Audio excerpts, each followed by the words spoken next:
বন্ধুরা, বিজ্ঞানভাবে ঘোরা এখনো অনেকটাই বাকি আছে। তাই তো এখনো পর্যন্ত আমরা একটু খাওয়া দাওয়া পর্ব শেষ করে আমরা চলে এলাম সামনের দিকে। আর সামনের দিকে এটা দেখতে পেলাম, আর এটা উঠে আমি একটু এক্সারসাইজ করতে শুরু করে দিলাম।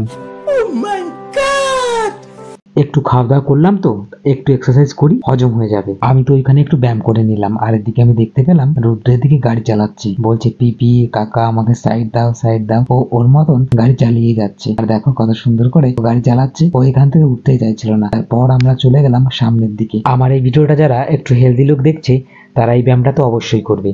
দেখো, এটাকে বলে সাইকেলিং, তোমরা অবশ্যই জেনে থাকো।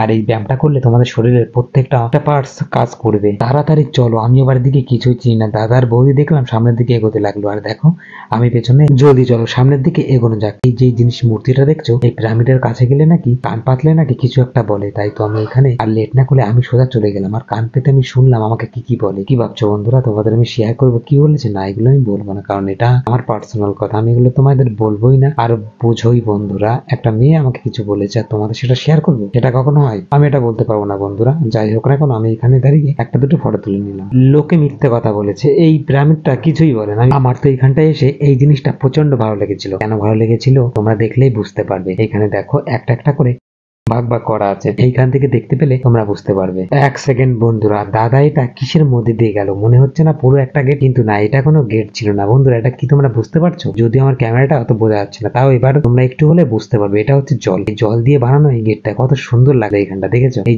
যে আর এই সামনের দিকে তাকাও, রুদ্র দেখো কত সুন্দর দোল খাচ্ছে।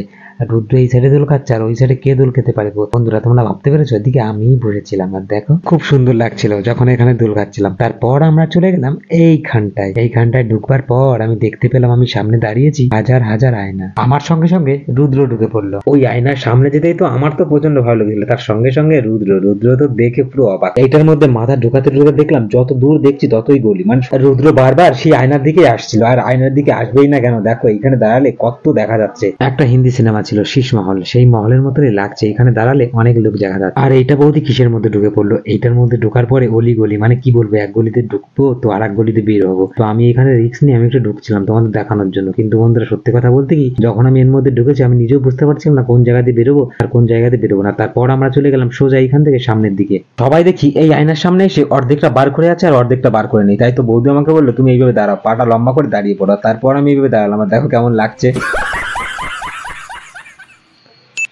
আমিও পাগলের মতন এইগুলো করছিলাম, আর আমি বুঝতে পারছিলাম না যে আমাকে কেমন লাগছিল। তারপর আমি ভিডিও দেখলাম এরকম লাগছিল। তারপর বৌদিকে আমি বললাম, বৌদি একটা কাজ করো, তুমি একটু হও আমি একটু দেখি। তার বৌদিও এইভাবে দাঁড়িয়েছিল। তারপর দেখতে পেলাম যে এই জিনিসটা।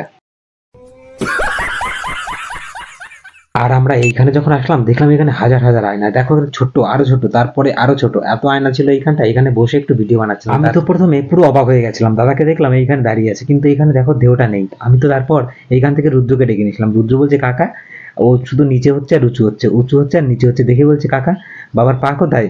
তারপর আমি রুদ্র ঢুকে পড়লো। আর দেখো রুদ্রকে কেমন লাগছে, রুদ্র হাসছে, শুধু হাসছে। রুদ্র এখনো ব্যাপারটা বুঝতে পারছে না, যদি ওয়েবসাইট দিয়ে সবকিছু দেখানো। আর তারপর দেখো আমি ঢুকে পড়েছি। আর আমাকে কেমন লাগছে বন্ধুরা তোমরা একটা কমেন্ট বক্সে নিশ্চয়ই জানিয়ে দিও। দেখো আমি একটু এইখান থেকে একটা ফল খেয়ে নিলাম।